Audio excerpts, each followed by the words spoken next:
The book begins with our narrator telling that when he was only 6 years old, because of something he read in a book, he drew a boa eating an elephant. Proud of his drawing, he decided to show it to some other people, but they think it is a head because they do not understand his drawing. They told him to stop drawing and to do math or grammar instead.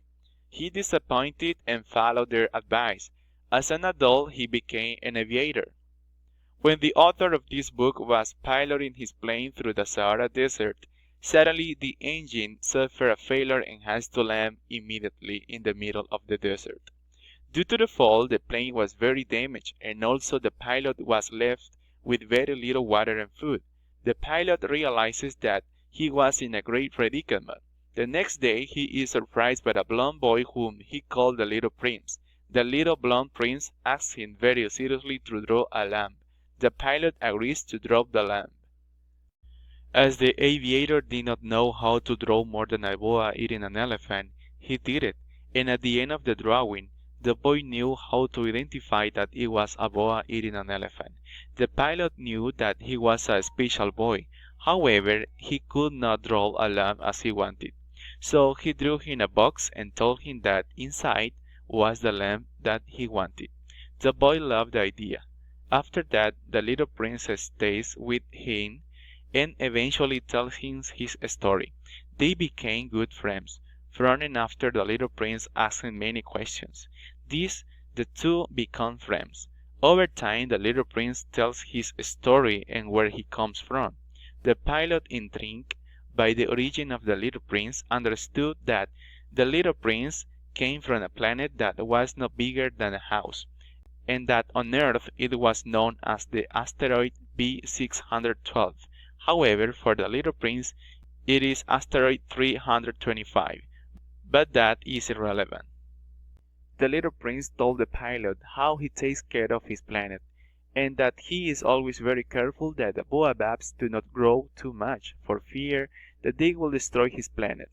Also, in that place he cleaned 3 volcanoes. One day everything changed for the little prince when a mysterious and beautiful flower bloomed on his planet, and the little prince fell in love with her. The flower was whimsical, but at the same time it was tender and mysterious. One day, while he was talking with his flower, the little prince realized that the flower lied to him. He felt betrayed and decided to move away and never trust her again. In the story he said, "I should not have listened to her. She confesses me one day. You should never listen to the flowers. You just have to look at them and smell them. Mine perfumed my planet, but I was no longer able to rejoice in it. Of his, that story of his about the clubs had irritated me." The little prince judged her way very quickly. Afterwards, he reconsidered and said, "I did not know how to understand anything then. I should have judged her by her actions and not by her words. The flower perfumed and illuminated my life, and I never had to flee from there. I did not know how to guess the tenderness that her poor cunning hiding. The flowers are so contradictory, but I was too young to know how to love her." After this discontent with the flower, the little prince decided to go to explore other planets, and before leaving, the flower asked for forgiveness, and she said she loved him. But despite this last-minute reconciliation, he went very sad to explore other planets in order to heal his loneliness.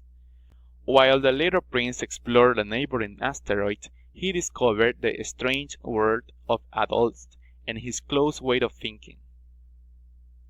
They only talk about numbers and money all the time. In the first 6 planets in which the little prince was, he met first a king, then a vain man, then a drunk who drank all day, a businessman, a lamplighter, and a geographer. They were all trapped and consumed by their trades.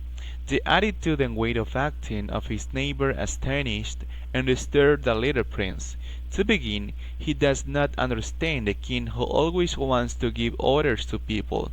On the other side, he did not understand why these people want to be admired, or why they want to have so many material things, except for the lamplighter, who he considered to make him his friend. Otherwise, older people for the little prince had nothing good to admire. What did resonate a lot with the little prince was when the geographer told him that flowers are not eternal. In that precise moment, he began to miss his beloved flower that he left on his planet to go to explore other lands. The geographer suggests to the little prince that he visit the earth, but to the bad luck of the little prince, when he reaches the earth, he falls into a desert in the middle of nowhere, and does not find any human. Instead, he finds a snake, which speaks to him in assertions, and tells him between the lines that the snakes are so powerful that if he wanted they could send him to heaven thanks to their powerful poison. The little prince ignores his proposal and continues exploring the land. Suddenly, he finds a flower, and then he reaches the highest mountain he found on the way. Being on the mountain, he mistakes the echo of his own voice with a conversation. After this, the little prince finds a garden of roses that impresses him a lot, but the encounter with so many roses was a disgrace, even though he had more than 5,000 of them in front of his eyes.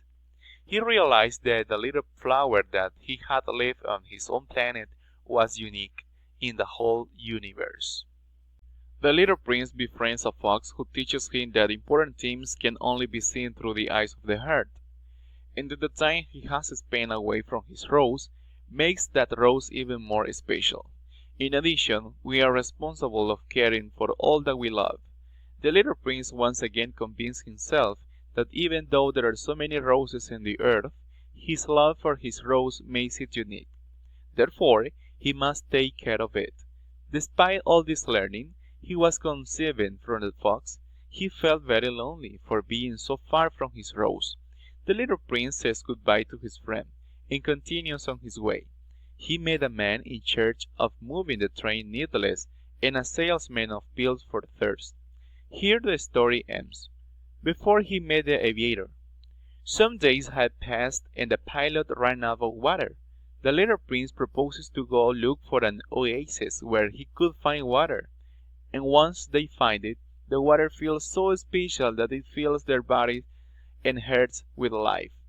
Meditating on everything that has happened, they discover that most people cannot see what is really important in life.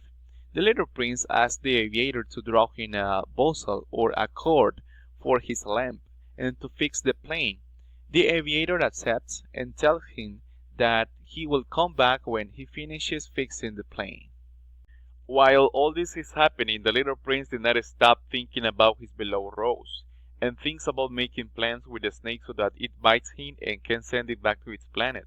The pilot fixes his plane exactly 1 year after the arrival of the little prince on Earth. The next day, the aviator returns and sees the boy sitting on some rings near the wall talking to the snake he had met before. The worried aviator scares the snake and helps the little prince. The pilot slowly retrieves from the place where he had first met the little prince, and the serpent bites the little prince, who falls fainted on the sand of the desert. The next day the pilot went to look for the little prince, but he cannot find his body. He leaves very calm, thinking that the little prince is probably already back on his planet and already takes care of his flower. Years later, the pilot continues seeing the stars because he is very happy to hear them. He says that they sound like 500 million rattlesnakes. At the end, the pilot asks us to do him a great favor. If someday traveling to Africa you cross the desert, if you pass through there, do not hurry. I beg you to stop a little precisely under the star. If a child comes to you, laugh, has golden hair and never answers your questions, you already know who he is. Be kind to him and tell me repeatedly that he has returned. Do not leave me so sad. During this great journey, the little prince calls us to be careful with close-minded people like adults. In one of the chapters, he talks about an astronomer who discovers the asteroid 612, which is where the little prince lives. But during the presentation of this discovery, the astronomer who dressed in traditional clothes was ignored for all those presents.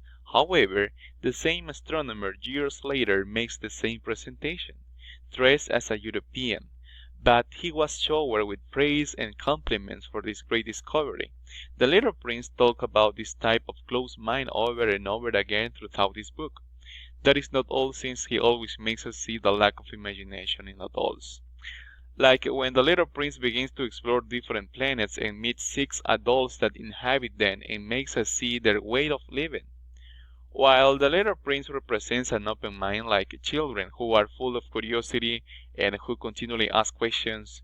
And the second important theme presented by the little prince is the knowledge acquired through exploration. The story of the little prince takes shape in exploration, and since he does not find a true friend, loneliness guides him to introspection.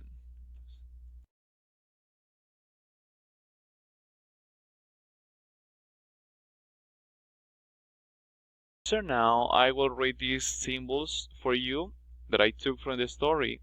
Number one, the little prince. The little prince has a great curiosity and imagination, so it represents innocence and that child that we once were in the past. Number two, the pilot. Thanks to him, we learn about the story of the little prince. He represents us because, like him, that changes throughout the story, we also change the mentality as we read the story.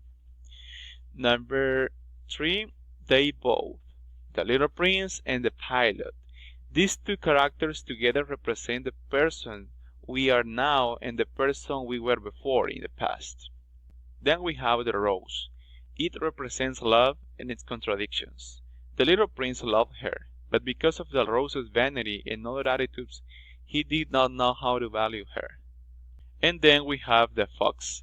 It symbolizes friendship. He tells the little prince to tame him, and thus one will be unique to the other and have a beautiful friendship that requires time and effort to cultivate. The serpent. It bites our protagonist and it represents the end of the themes. The death of the little prince can be owed as the moment that we stop being children to continue with our lives. And then we have the king. The king represents people who have a thirst for power. And then we have the vane. The vane represents the person or people who seek acceptance from others. The drinker. The drinker represents the inability of people to solve their problems, and in many cases they resorted to drugs to solve it. The businessman. The businessman represents the people who spend their lives after riches and money. The lamplighter. The lamplighter represents the people who do what they should, leaving aside what they want.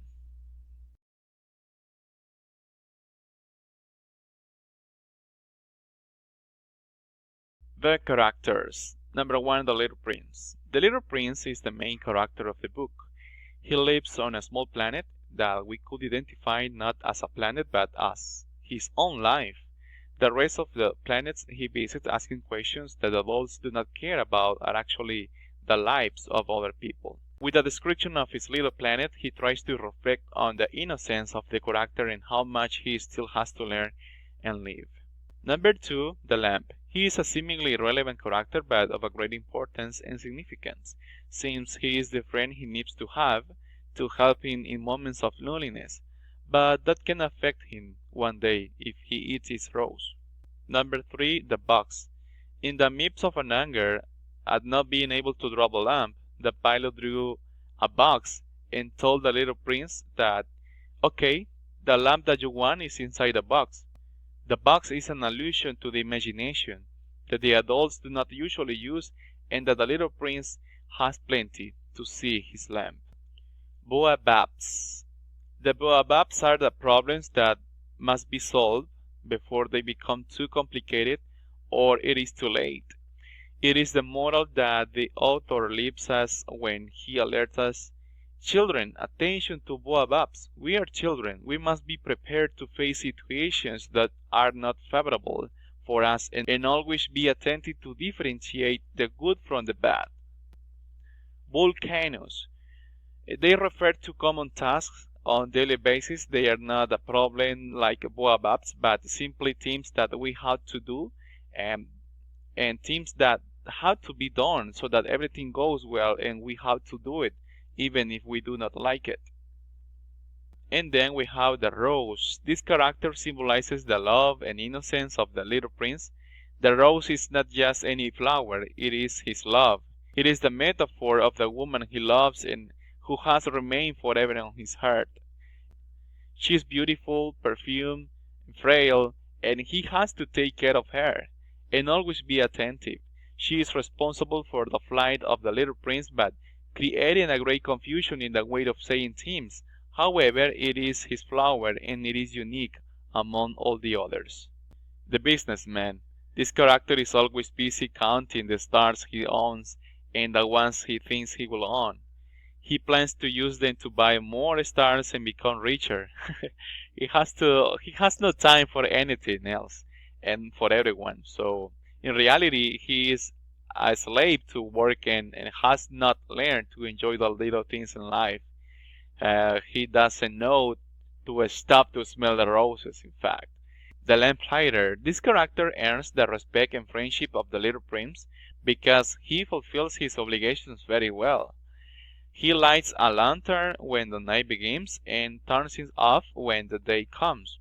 This commitment leads him to an absurd situation in which he turns the lantern on and off every minute because it lasts one day on his planet and does not allow him to do anything else.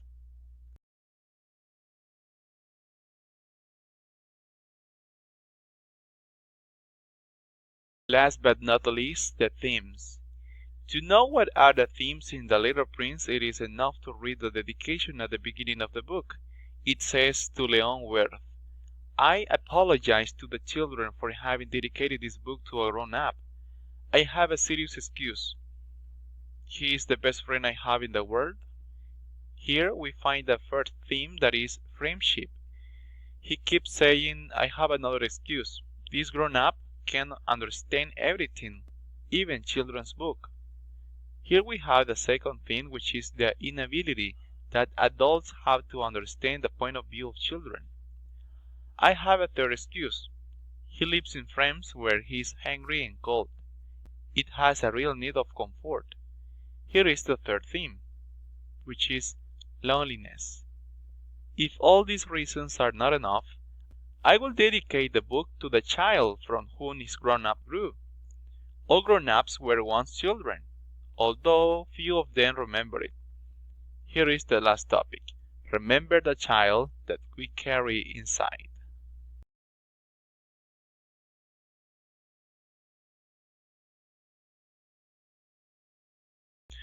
I want to share with you an opinion. It says, the story told between the little prince and the pilot has a physiological theme that includes social criticism, directed at how adults see themes. This criticism of the important themes and the world of adults appear in the book throughout the narrative. Although it is considered as a children's book due to the way it is written, it also has profound observations on life and human nature. This can be exemplified in the story between the little prince and the fox, who teaches him the true meaning of friendship and the essence of human relationships. In fact, the very essence of the book is reflected in the secret that the fox gives the little prince. It is not possible to see well if it is not with the heart. The essential is invisible to the eyes. The profound observations on life can be exemplified with the visit of the little prince to Earth. This visit begins with a pessimistic assessment of humanity. The six absurd people that the little prince had previously encountered represent almost everyone according to the narrator. Okay guys, that is all for me. I hope this can be very helpful for you. And remember, it's not my mother tongue. English is not my mother tongue. So if I made a mistake in my reading, please forgive me. If you are a native speaker, please forgive me. And I am really sorry for that. And I decided to share with you these details and information that I took from this beautiful story because I consider that someone or some of you can use this material to I don't know, for a homework or something like that. So thank you very much for watching this video. If you want to support me, please, I want you to subscribe to the channel or to give me a like if you really enjoyed this video and this information. Thank you so much.